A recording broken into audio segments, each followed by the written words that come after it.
Kenapa orang Jaksel terkenal dengan obrolannya yang mencampurkan bahasa Indonesia dan bahasa Inggris? Hal tersebut rupanya memiliki faktor-faktor tertentu yang mendukung orang Jaksel berbahasa campuran. Yang pertama, dikutip dari Instagram resmi Lembaga Pengelola Dana Pendidikan, penyebab bahasa gaul orang-orang di Jaksel karena wilayah Jaksel didominasi anak-anak usia sekolah dan golongan usia produktif. Pada rentang usia ini, penduduk cenderung melek teknologi dan rata-rata pengguna internet. Hal itulah yang menjadikan informasi di Jaksel mudah menyebar ke seluruh daerah yang ada di Indonesia. Menyebarnya melalui media massa dan juga media digital, seperti Instagram, Twitter, dan lain sebagainya. Assalamualaikum warahmatullahi wabarakatuh. Perkenalkan, nama saya Emre Ramdan Jubang Budi dengan NIM 20. Di sini saya akan membahas mengenai isu pergeseran bahasa Indonesia di kalangan muda. Pernahkah kamu memperhatikan bagaimana cara anak muda berbicara sekarang? Di media sosial, di kampus, bahkan di tongkrongan.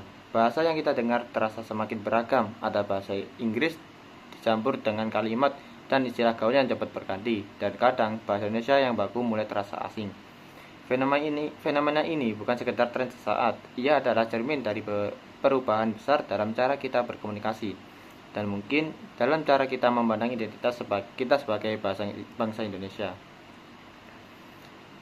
Latar belakang dan contoh nyata. Bahasa Indonesia sejak dulu adalah simbol persatuan. Dari Sumpah Pemuda tahun 1928, kita sepakat, kami putra dan putri Indonesia menjunjung bahasa persatuan dan bahasa Indonesia. Namun, hampir satu abad kemudian, posisi bahasa Indonesia mulai diuji.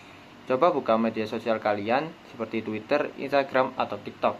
Banyak konten kreator muda menggunakan campuran bahasa Indonesia dan Inggris. Seperti contohnya, guys, today aku mau share something important banget.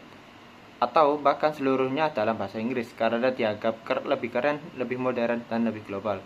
Tidak salah memang, dunia kita ini tanpa batas dan kemampuan berbahasa asing adalah hal yang positif. Namun ketika bahasa asing mulai menggantikan bahasa Indonesia, dalam percakapan sehari-hari, ada sesuatu yang perlahan hilang, rasa memiliki terhadap bahasa sendiri. Penyebab pergeseran. Lalu, mengapa pergeseran ini terjadi?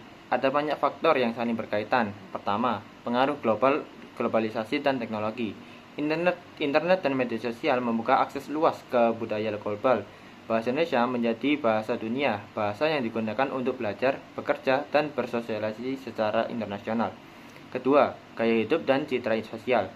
Bagi sebagian anak muda, menggunakan bahasa campuran dianggap lebih tren, lebih modern, dan bahkan lebih berkelas. Bahasa Indonesia yang baku justru sering dianggap kaku atau terlalu formal. Ketiga, pendidikan dan lingkungan. Banyak sekolah swasta dan kampus internasional menggunakan bahasa Inggris sebagai bahasa pengantar. Anak-anak muda pun tumbuh dalam lingkungan yang terbiasa berpikir dan berbicara dalam dua bahasa. Seringkali bahasa Indonesia menjadi nomor dua. Yang ketiga, dampak yang dirasakan. Apakah hal ini berbahaya? Tidak secara langsung, tapi ada dampak yang patut diperhatikan. Ketika generasi muda semakin jarang menggunakan bahasa Indonesia dengan baik, kemampuan berbahasa pun menurun. Kalimat menjadi campur aduk, struktur bahasa menjadi kabur, dan pemahaman terhadap makna kata semakin dangkal. Lebih jauh lagi, bahasa bukan sekedar alat komunikasi, ia adalah wadah budaya dan identitas. Jika kita kehilangan kemampuan untuk mengekspresikan diri dengan bahasa kita sendiri, kita juga beresiko kehilangan cara berpikir yang khas sebagai orang Indonesia. Namun, bukan berarti kita harus menolak bahasa asing. Yang penting adalah keseimbangan dan kesadaran. Jika kita bisa tetap menggunakan bahasa Inggris untuk berkomunikasi global, tapi juga bangga dan cermat menggunakan bahasa Indonesia di ruang-ruang kita sendiri. Jika kita bisa membuat bahasa Indonesia tetap hidup dengan cara yang relevan, melalui musik, film, konten digital, dan percakapan sehari-hari yang jujur tapi tetap santun. Bahasa Indonesia bukan hanya warisan, tapi juga tanggung jawab. Jadi, mulai sekarang, mari kita bertanya pada diri sendiri, apakah kita masih menjunjung bahasa persatuan kita, atau sudah saatnya kita kembali mengenal, mencintai, dan merawatnya. Satu kata, satu kalimat, satu percakapan pada suatu waktu. Bahasa menunjukkan bangsa. Jika kita ingin bangsa ini tetap kuat, maka jagalah bahasanya. Terima kasih. Selamat masuk.